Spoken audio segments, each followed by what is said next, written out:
तो चलिए जी शुरुआत करते हैं एक और प्रैक्टिस सेशन की।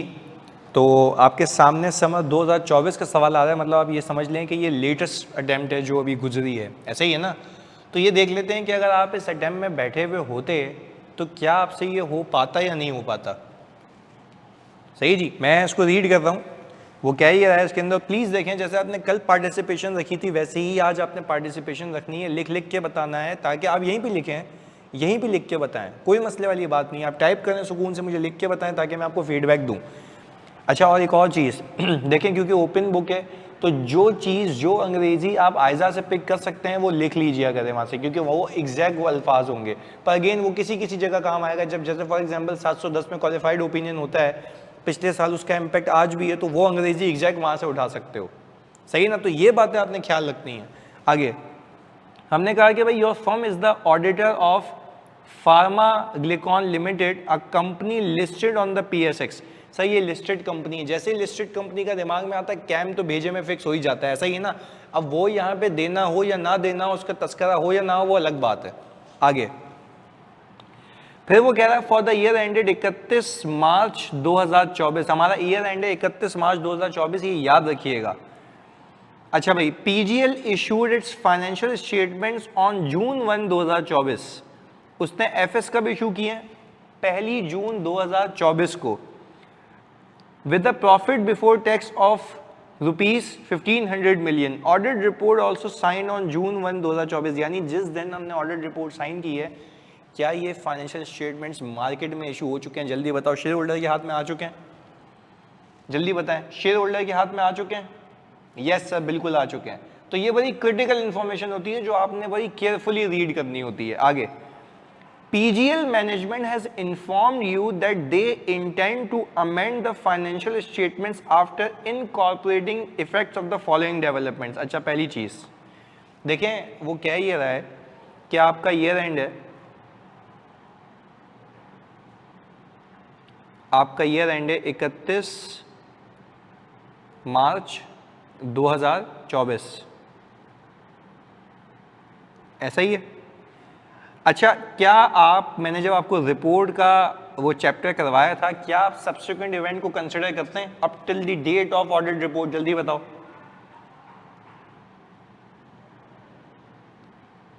June 1, 2024 रिपोर्ट डेट है, सही जी। और रिपोर्ट डेट है प्लस FS क्या हो चुके हैं? FS क्या हो चुके हैं मेरे बच्चों? इशू हो चुके हैं। अच्छा, अब आप एक मुझे बात बताएं, अब हमें यहां पे एक और आयजा लगाना पड़ेगा, कौन सा? आयजा 560, आयजा 560 लगाना होगा, जल्दी बताओ। ऐसा ही है, 560 लगाना होगा ना यहाँ पे सब्सिक्वेंट इवेंट का। अच्छा, अब यह आयजा क्या कहता है, जरा इसकी हम रिकॉल करते हैं। यह आयजा हमें यह कहता है कि अगर आपको कोई बात यहाँ पे पता होगी, यानी यहाँ पे लिख भी देता हूं कि had the fact been known to auditor, ये वो वाली अंग्रेजी है, क्योंकि जाहिर सी बात है आप कैफ में नहीं है, आपको अंग्रेजी याद करने की नीड नहीं है। मैं कैफ पढ़ाता हूं तो मुझे याद हो गई है। इधर देखिएगा, had the fact been known to the auditor at the date of audit report, अगर ये बात उसको ऑडिट रिपोर्ट के दिन पे पता होती तो वो क्या करता था? तो auditor would have modified the audit report.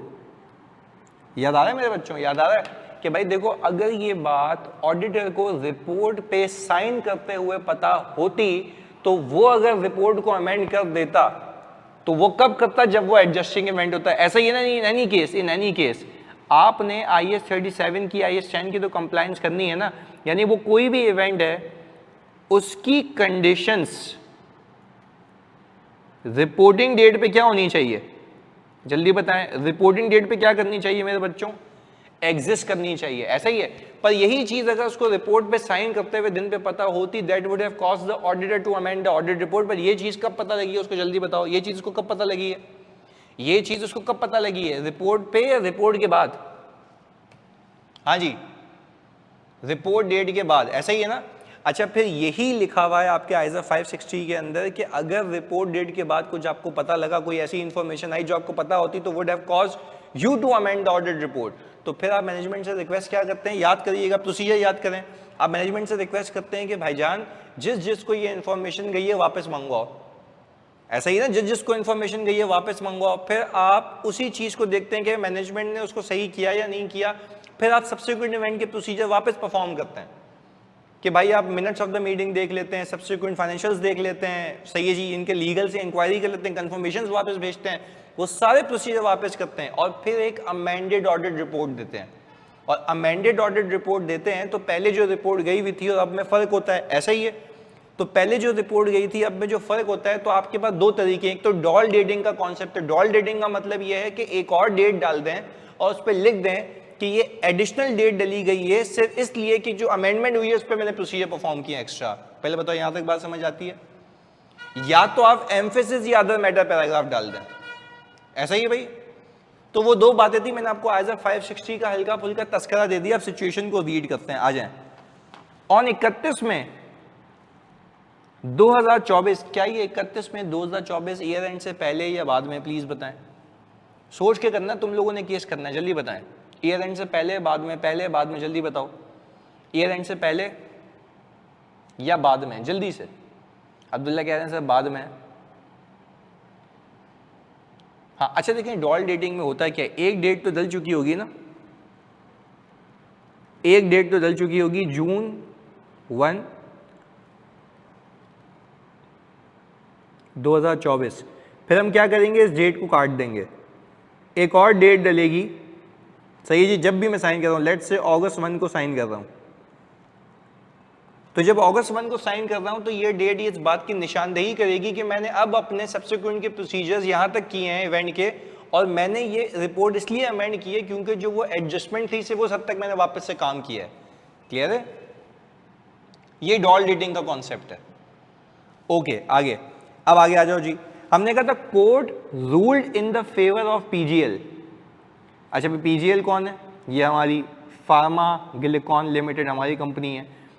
अब holding the validity of its patent and awarded the company of ₹150 million in damages to cover legal cost and compensation for the harm caused by the litigation. अच्छा भाई, वो क्या ये रहा है कि court ने हमारे फेवर में फैसला दिया है, हमारे अगेंस्ट में फैसला दिया, जल्दी बताओ। हाँ जी, हमारे फेवर में दिया, हमारे अगेंस्ट में दिया। Please, each and every information is very important. हमारे फेवर में दिया है, हमारे अगेंस्ट में दिया है, प्लीज बता दो भाई, इतनी भी मुश्किल अंग्रेजी नहीं है, जल्दी बताओ। फेवर में दिया, अच्छा, यानी दैट मीन्स कि हमें रिसीवेबल डेबिट करके इनकम क्रेडिट कर लेनी चाहिए। अगर तो ये कौन सा इवेंट है, अगर तो ये कौन सा इवेंट है, अगर तो ये कौन सा इवेंट है, एडजस्टिंग इवेंट है, ऐसा ही है। तो ये सारे मसले मरले आपने अपने भेजे में फिक्स करके रखने हैं। आगे, however the official signed judgement was received by management on 3 June 2024। यानी प्लीज बात समझिएगा कि ये साइन स्टेटमेंट है जजमेंट की, ये जजमेंट कब मिली है हमें? रिपोर्ट की साइन होने के बाद, ऐसा ही है। 3 जून को मिला, रिपोर्ट में साइन कर चुका हूं 1 जून को। मैनेजमेंट आपके पास खुद चल के आई है, भाईजान ये फैसला आ चुका है, हम अपने एफएस को अच्छे से डिपिक्ट करना चाह रहे हैं, तो आप बताएं कि क्या ये मैनेजमेंट सही कर रही है नहीं कर रही है, वो आगे की चीजें देख के। This litigation was filed against the PGL by one of its competitor in 2022। PGL had been disclosing the detail of this litigation as a contingency in its financial statement since then. PGL management is now considering recording this as other income in its financial statements. आपसे मेरा सवाल ये है, पहले इस situation को evaluate करें और फिर एवेल्युएट करने के बाद इसकी रिपोर्टिंग इम्प्लीकेशन बताएं। तो एवेल्युएशन में 560 वाली सारी बातें आएंगी। तो आपका टाइम शुरू होता है, अब मुझे लिख के बताओ कि क्या ये एडजस्टिंग इवेंट है या नहीं है, प्लीज। हाँ जी, इम्पैक्ट की ये एडजस्टिंग है या नहीं है, एंड फर्दर रिपोर्टिंग इम्प्लीकेशंस। जल्दी से लिखेंगे नहीं, you will be in trouble, बता रहा हूं। ओके, अलीम ने लिखा है since litigation commence in 2022 it means the evidence existed at year end. Very good start. But auditor known this fact on 3rd June 2024. Therefore, it is an adjusting event for which FS needs to be amended as event occurred before the date of audit report. Event occurred before the date of audit report. नहीं, इसमें आपको थोड़ी सी अंग्रेजी 560 वाली लिखनी पड़ेगी अलीम, कि because this fact had it been known to the auditor at the date of audit report would have caused the auditor to amend the audit report because this is an adjusting event. पहले बताओ ये वाली line समझ आती है? Since the fact, देखो अब ये वाली बातें ना आपने 560 से पिक करनी है ना। सिंस द फैक्ट, और वो फैक्ट लिख देना सवाल से उठा के, that judgement has come in favour of the company and the fact has become known to the auditor after the date of audit report, had it been known to the auditor at the date of audit report would have caused the auditor to amend the audit report. तो आप ये कहेंगे and since the condition existed at reporting date this is an adjusting event. ऐसा ही है, this is an adjusting event. तो फिर आप कहेंगे जो कंटिंजेंसी डिस्क्लोज हुई थी that is no more a contingency. ऐसा ही है। फिर आपने ये सोचना होगा कि क्या आपने अपने प्रोसीजर सिर्फ इस हद तक रखने हैं कि इसकी एडजस्टमेंट देख लें या वापस से पूरे सब्सिक्वेंट इवेंट के प्रोसीजर परफॉर्म करेंगे। तो ये दो बातें हो गई। अदीला ने भी लिखा है as at year end condition for this obligation exists for PGL. This is an adjusting event and we need to perform relevant procedure to ensure the proper accounting treatment has been made against that decision. If law permit, we will perform a specific procedure on recording of other income. Very well done, बहुत अच्छा लिखा है। And provide new audit report with a dual date and provide EOM para and नहीं और होता है, सही ना? EOM para referring to the changes made in the FS disclosing the reason of a dual date. मतलब EOM आप तब देते हैं जब आप कहते हैं कि आप डॉल डेटिंग नहीं कर रहे। सही है अदीला?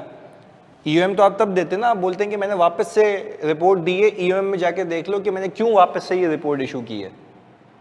क्लैरिटी है? डॉल डेटिंग एक और बार बता दूं, अलीम बता देता हूं। देखो आपने एक बार रिपोर्ट साइन करके दे दी, अब आप रिपोर्ट वापस से दे रहे हैं, तो आपके पास दो रास्ते हैं, या तो न्यू और अमेंडेड ऑडिट रिपोर्ट दे दें, बिल्कुल न्यू रिपोर्ट। सही है?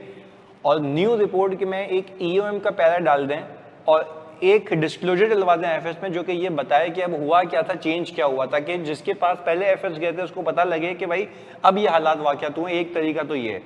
दूसरा, आप कुछ चेंज नहीं करें, आप सिंपल एक काम करें, डेट को काटें और न्यू डेट डाल के दे दें, जो कि ये बता रही होगी कि पहले भी ये रिपोर्ट इशू हो चुकी थी और मैंने वापस से रिपोर्ट इशू की है, जो कि ये बात की गवाही दे रही होगी कि मैंने इस वाली एक्सटेंड के ऊपर वापस से काम किया है, जो ये मसला था।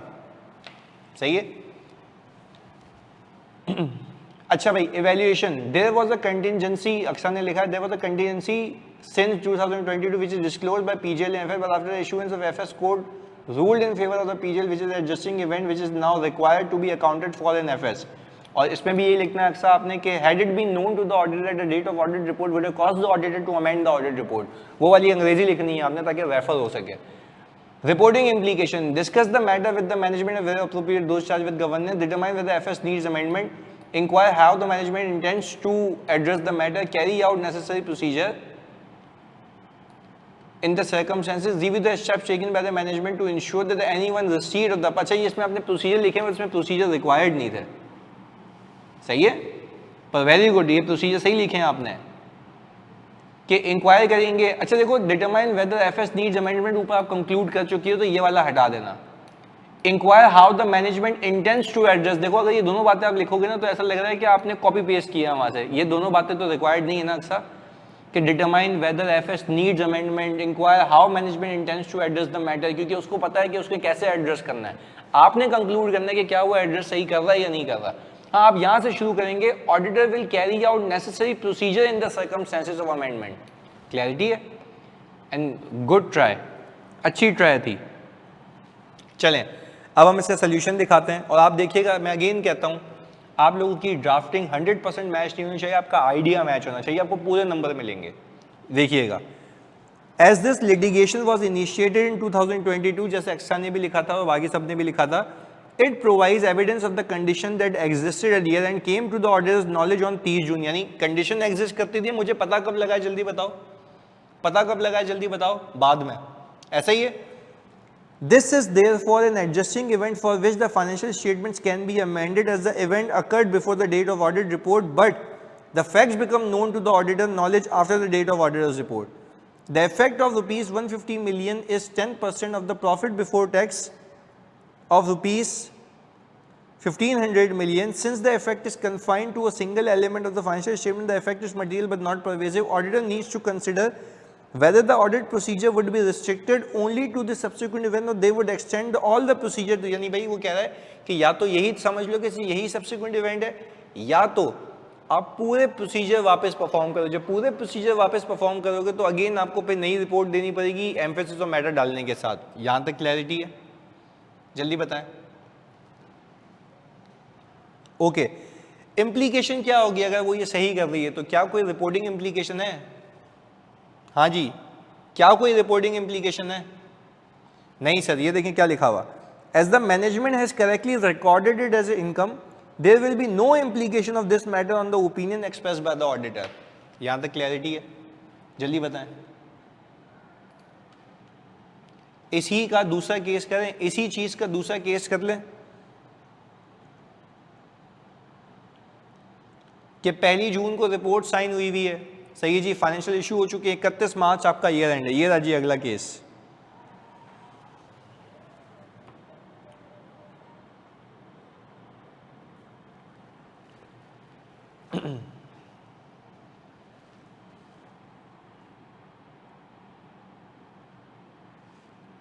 वो कह रहा है अप्रैल 2023। अच्छा, अप्रैल 2023 ईयर एंड के बाद है पहले? हाँ जी, ईयर एंड से पहले है ना, ये तो 23 है। अरे 23 है, 23 है, 23, हम 24 में बैठे हुए हैं, क्या कर रहे हैं? क्लियर है? हम 24 में बैठे हुए हैं, ये 2023 है। अदीला क्लियर है? ओके, ये याद रखना, डेट्स का ख्याल रखना है एग्जाम में। आगे, government gave an interest free loan of ₹600 million for drug development to various companies, repayable after 4 years। अच्छा, अब जरा यहाँ पे हम आपका IS-20 को रिकॉल कराएं, क्योंकि मैंने प्रॉमिस किया है कि हम सारी चीजें देखेंगे। IS-20 सही है? अच्छा, फोकस होके देखिएगा। IS-20 आपको यह कहता है कि अगर आपको इंटरेस्ट फ्री लोन मिलेगा,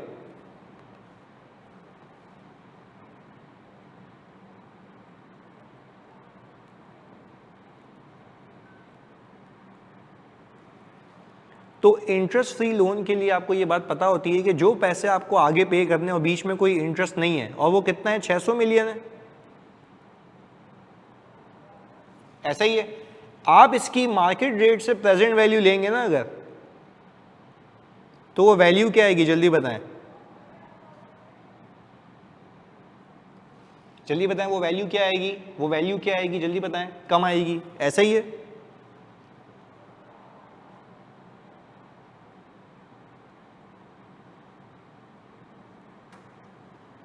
प्रेजेंट वैल्यू यहां पे कम आएगी। अच्छा, अब आप एक एंट्री बनाएंगे, बैंक हो जाएगा आपका डेबिट,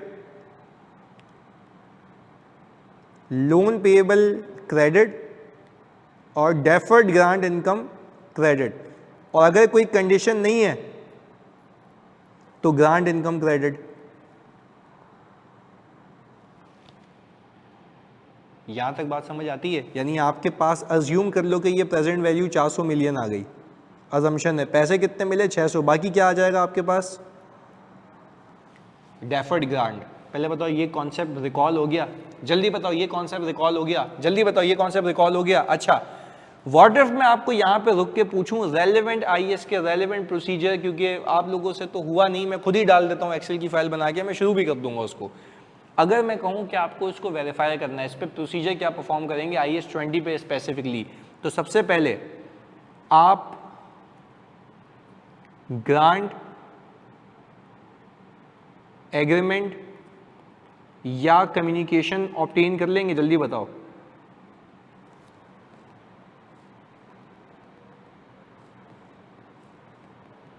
हाँ जी, ग्रांट एग्रीमेंट ये डॉक्यूमेंट्स ऑब्टेन कर लेंगे।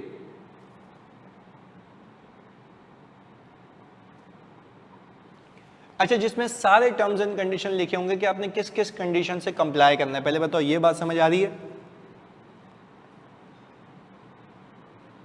Evaluate, inspect,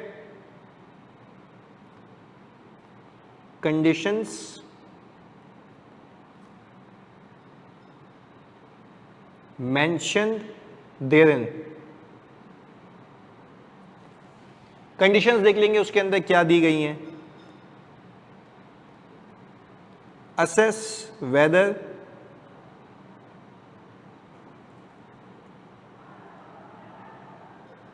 management intends to comply with the conditions or not।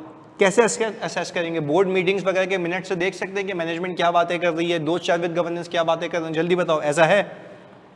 जल्दी बताओ ऐसा है? देखो, जो अकाउंटिंग है ना उसी की वेरिफिकेशन है, जो अकाउंटिंग है उसी की वेरिफिकेशन है। अच्छा भाई, ऑब्टेन हो गया, इंस्पेक्ट कर लूंगा बैंक स्टेटमेंट। हाँ भाई, बैंक स्टेटमेंट को क्यों इंस्पेक्ट करूंगा? प्लीज बताओ जल्दी, बैंक स्टेटमेंट को क्यों इंस्पेक्ट करूंगा? टू कंफर्म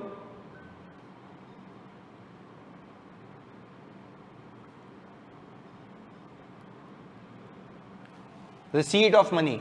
ऐसा ही है, पैसे आते हुए देख लूंगा पैसे आए या नहीं आए, ऐसा ही है। अच्छा चलो, पैसे भी आ गए आपके पास, अब क्या करेंगे? खुद देख के बताओ, मैं आपको प्रोसीजर बनाना सिखा रहा हूं। जल्दी बताओ, जल्दी बताओ, प्रोसीजर बनाना सिखा रहा हूं। जल्दी बताओ भाईजान, जल्दी बताओ, प्रोसीजर बनाना सिखा रहा हूं।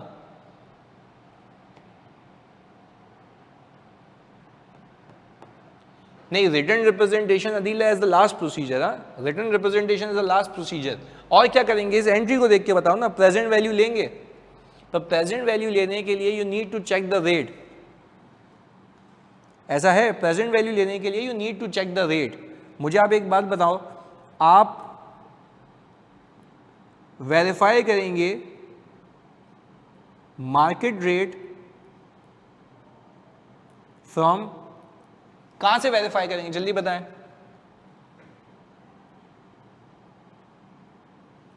स्टेट बैंक की साइट से। जल्दी बताओ, ऐसा है? स्टेट बैंक की साइट से वेरीफाई करेंगे काइबोर कितना चल रहा है। प्लीज बताओ, ऐसा है? ऐसा है मेरे बच्चों? जल्दी बताओ, ऐसा है कि काइबोर कितना चल रहा है? स्टेट बैंक की साइट से तुम्हें पता लग जाएगा, या ऑथेंटिक साइट लिख दें यहाँ पे। अच्छा चलो, रेट पता लग गया, अब क्या करूंगा? जल्दी बताओ, अब क्या करूंगा? अमाउंट पता लग गई, रेट पता लग गया, प्लीज बताओ क्या करूंगा? लिख के बताओ भाई, तुम लोगों ने बताना है। अमाउंट पता लग गई, very good. recalculate present value of loan and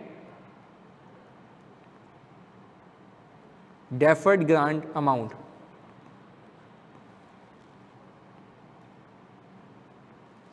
ऐसा ही है। अच्छा, प्रेजेंट वैल्यू आ गई, तो अब आपने ये देखना है कि लोन को जो मैं ग्रो करवाऊंगा वो मार्केट रेट से करवाऊंगा। ऐसा ही है ना? Check recalculate that the whether interest expense, क्योंकि time value of money book होगी, जितने से time value of money book होगी उतने से डीजीआई निकल के पीएनएल में जाएगी, ताकि उसका इफेक्ट क्या हो जाए? ऑफसेट हो जाए। पहले बताओ, याद आ रही है बात? याद आ रही है बात? अगर कोई अनकंडीशनल है, सीधी सी बात है, तो फिर वो ओवर द पीरियड उसको ऑफसेट करता रहेगा। ऐसा है मेरे बच्चों? ऐसा है? जल्दी बताओ। फिर अब आखिर में रिटन रिप्रेजेंटेशन ले लेंगे, यानी आपको प्रोसीजर बनाने का एक तरीका, एक तहजीब आया कि IAS 20 का प्रोसीजर आएगा तो मैं क्या करूंगा। खैर, ये तो हो गई अकाउंटिंग का रिवीजन और उसके रिलेटेड प्रोसीजर, तो हम इसको उस वाली किताब में लिख देंगे अपनी, जो हमें समरी बनानी है आगे। फिर मैंने कहा, in addition to this the government had set a 2-year target for drug development which if met would result in a loan being converted into a forgivable loan। यानी माशाल्लाह वो कह ही रहा है कि भाई अगर 2 ईयर में आपने ड्रग बना लिया तो आपका जो लोन है वो भी माफ हो जाएगा। तो मतलब जो लोन पड़ा होगा वो भी किस में कन्वर्ट हो जाएगा? इनकम में। जल्दी बताओ, जो लोन मौजूद होगा वो भी किस में कन्वर्ट हो जाएगा? इनकम में। यानी ये मैं आपको इसलिए बता रहा हूँ ताकि आपका दिमाग चलता रहे, क्योंकि अकाउंटिंग भी आनी चाहिए आपको। जो आपका शिकवा था ना क्लास के शुरू से कि सर अकाउंटिंग से मैप करना है, अकाउंटिंग भी पूछता है, तो ये लो पूछ रहा है वो अकाउंटिंग, इसमें क्या गलत है भाई? आपने ऑडिट तो अकाउंटिंग का करना है ना, तो वो गलत तो है नहीं, वो तो पूछ है तो तुम्हें बताना पड़ेगा अकॉर्डिंगली, क्योंकि रियल लाइफ सिनेरियोज में भी यही हरकतें हो रही होती हैं। आगे एज एट 31 मार्च 2024, ये क्या है भाई? 31 मार्च 2024 क्या है? जल्दी बताओ भाईजान, ये 31 मार्च 2024 क्या है हमारा?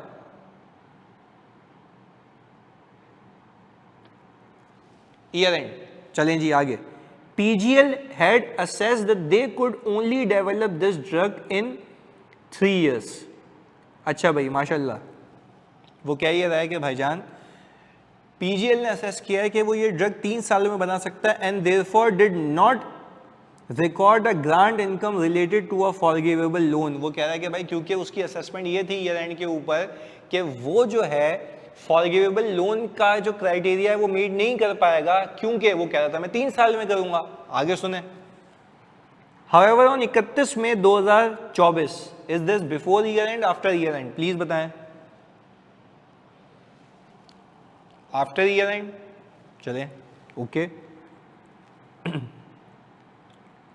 The government notified about relaxing the conditions of a 3.5 year PGL came to know about this government notification on 3 June 2024। ये रिपोर्ट के बाद है, ऐसा ही है, ये रिपोर्ट के बाद है। आगे जी, PGL is now confident that they will meet this timeline and therefore they intend to record the grant income in their financial statements। पहले बताओ पूरी कहानी समझ आई? इतना बेसिक पे तुम्हारे लेवल पे आके बताया मैंने, तुम्हें कहानी समझ आती है? ओके अब आपका मुझे ओपिनियन चाहिए, क्या ये जो वो करना चाह रहा है क्या ये एडजस्टिंग इवेंट है या नॉन एडजस्टिंग इवेंट है? अक्सा कह रही है नॉन एडजस्टिंग है, बाकी क्या कह रहे हैं? देखो अल्लाह के वास्ते तुम लोग पार्टिसिपेट किया करो, लिख के बताया करो, तुम्हारे लिए सेशन है, मुझे पास करवाना तुम लोगों को। सब कह रहे हैं नॉन एडजस्टिंग है। अच्छा नॉन एडजस्टिंग इसलिए क्योंकि तुम कह रहे हो कि भाईजान रिपोर्टिंग डेट पे तो ये एस्टीमेट है, तो वो एस्टीमेट तो उसका सही था, और जो गवर्नमेंट ने बकवास की है वो ईयर एंड के बाद की है, तो इसकी कंडीशन तो रिपोर्टिंग डेट पे एग्जिस्ट नहीं कर रही थी। ऐसा ही है, इसकी कंडीशन तो रिपोर्टिंग डेट पे एग्जिस्ट ही नहीं कर रही थी, तो this is a non adjusting event. तो आपने शुरुआत यहां से करनी है ना, शुरुआत यहां से करनी है ना। अच्छा शुरुआत भी क्या अपने दिमाग से लिखना है या सवाल से जो मटेरियल है वो उठा के लिखना है? जल्दी बताओ। सवाल से मटेरियल उठा के लिखना है, ऐसा ही है। शुरू यहां से करेंगे, शुरू यहां से करेंगे कि government notified about relaxing the conditions to 3.5 year. On 31 में government PGL came to know about this government notification on 30 जून 2024। ऐसा ही है ना, यानी आप ये कहेंगे क्वेश्चन से पिक करेंगे, कहां से पिक करेंगे? देखो आप बोलेंगे on 31 May 2024 the government notified about relaxing the conditions to 3.5 year instead of क्या लिखा हुआ था? जल्दी बताओ। इंस्टेड ऑफ 2 years टारगेट, ये लिख सकते हैं या जुमला बना के लिखो, instead of 2 years target. And now the management is confident that they will achieve the target and management intends to account for this as a income in the financial statements for the period। लिख के बताओ in the financial statements for the period, कौन से period में करना चाहती है? 31 मार्च 2024 के, ऐसा ही है। तो यार ये उसको फैक्ट बताओ, उसको मजा आएगा रीड करने में कि भाई हाँ यार बच्चे को पता है कि वो पूरा समा बना रहे हो तुम, कि भाई गवर्नमेंट ने नोटिफाई किया, मई में किया, मैनेजमेंट चाह रही है कि भाई वो उसको 31 मार्च 2024 के एफएस में कर ले, जबकि ये कौन सा इवेंट है? जबकि ये कौन सा इवेंट है? लिख के बताओ, जबकि ये कौन सा इवेंट है? नॉन एडजस्टिंग इवेंट है। Because why? अब उसको जवाब दो जल्दी से, क्यों ये नॉन एडजस्टिंग इवेंट है? Because the relaxation conditions, because the relaxation conditions, जल्दी बताओ क्या कह रहा है वो? बिकॉज द रिलैक्सेशन कंडीशंस, हाँ जी, does not exist at year end। Very good. Year and पे आप खड़े होकर देखेंगे तो आपको ये तो नहीं है ना कि कंडीशन रिलैक्स हो गई थी। वेरी गुड यार, बेहतरीन। तो this is a non adjusting event. चलो ये भी बात समझ आती है। अच्छा चलो यहां तक तो मैंने ही ड्राफ्टिंग करवा दी, इसमें कोई मसला, इसमें कोई इशू? यहां तक तो मैंने करवा दी आपको ड्राफ्टिंग, ओके। हाँ हम डिस्क्लोज तो करवाएंगे बिल्कुल, हम डिस्क्लोज तो करवाएंगे, material non adjusting event, Adila सही कह रहे हैं, डिस्क्लोज होगा। However this has to be adjusted in the FS, disclosure आएगा अगर मटीरियल नॉन एडजस्टिंग इवेंट है, ऐसा ही है। अच्छा खैर, अब एक और बात सुने, मुझे बताएं मैनेजमेंट, अब आपका कोर्स ऑफ एक्शन क्या होना चाहिए? मैनेजमेंट से रिक्वेस्ट करेंगे, जल्दी बताओ, मैनेजमेंट से रिक्वेस्ट करेंगे, प्लीज बताओ, क्या मैनेजमेंट से रिक्वेस्ट करेंगे कि आप इसको ना करें? ऐसा है? व्हाट इफ मैनेजमेंट जो है फिर भी मस्ती करती है और मैनेजमेंट कहती है कि भाईजान हम इसको एज ए इनकम रिकॉर्ड कर रहे हैं, तो क्या समझते हैं आप लोग, क्या मसला है?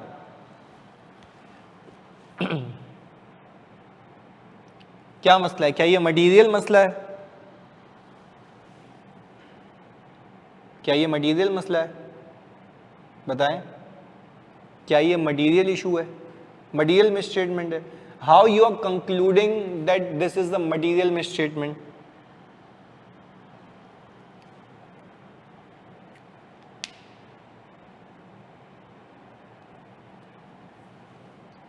मॉडिफाई कर देंगे opinion.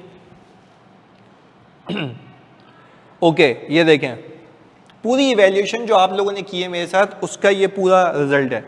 Government relax the timeline attached to the grant on 31 में, it does not provide any evidence of the condition existed at year end. अब हमने इसको और अच्छे तरीके से लिखा था, और आइडिया सेम होना चाहिए, ड्राफ्टिंग कैसी भी हो। आगे, this is therefore a non-adjusting event. However, the government has notified this on 31 May and it came to the auditor's knowledge on 30 June. The financial statement could only be amended to disclose the nature and financial effect of this event. जो अदिला ने कहा हमें, very good. This should be considered for disclosure only if the management assessed that the non-disclosure could reasonably be expected to influence the economic decision of many users of the FS. Since the effect is confined to a single element of the FS, the effect is material. 200 को उसने divide किया हुआ है 3 से PBD को, तो इसका 13.33% आता है, but not pervasive. The order should ask the management दो शर्त with governance should not to record the forgivable loan as grant income in the amended financial statements.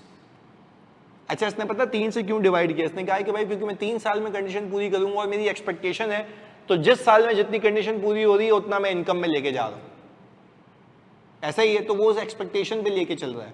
आगे, if the management goes ahead with this adjustment, a qualified opinion will be expressed in the revised audit report.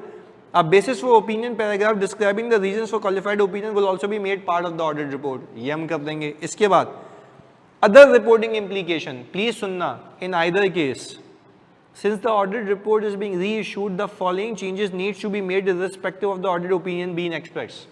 यानी irrespective तुम कौन सा भी opinion दो, ये changes तो report में आने ही आने हैं। जो मैं आपसे डेटिंग की बात करता, इधर देखना, अमेंड करेंगे ऑडिट रिपोर्ट को to include an additional date. ये कौन सा कॉन्सेप्ट है? ये कौन सा कॉन्सेप्ट है भाई?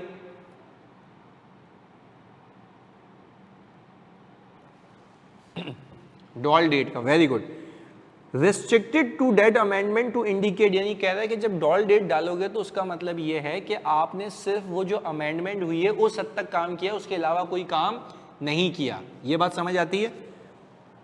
To indicate that the audit procedure on subsequent events are restricted solely to the amendment of the financial statement described in the relevant note to the financial statements। और या तो ये कर सकते हैं कि पूरी ताज़ा नई खुशबू वाली एक रिपोर्ट दे दें उसको, उसमें EOM या अदर मैटर पैराग्राफ दे दें जो कि ये बता रहा होगा कि हमने जो है ऑडिट प्रोसीजर परफॉर्म किए सब्सिक्वेंट इवेंट पे are restricted solely to the amendment of the financial statement described in relevant note of the financial statements.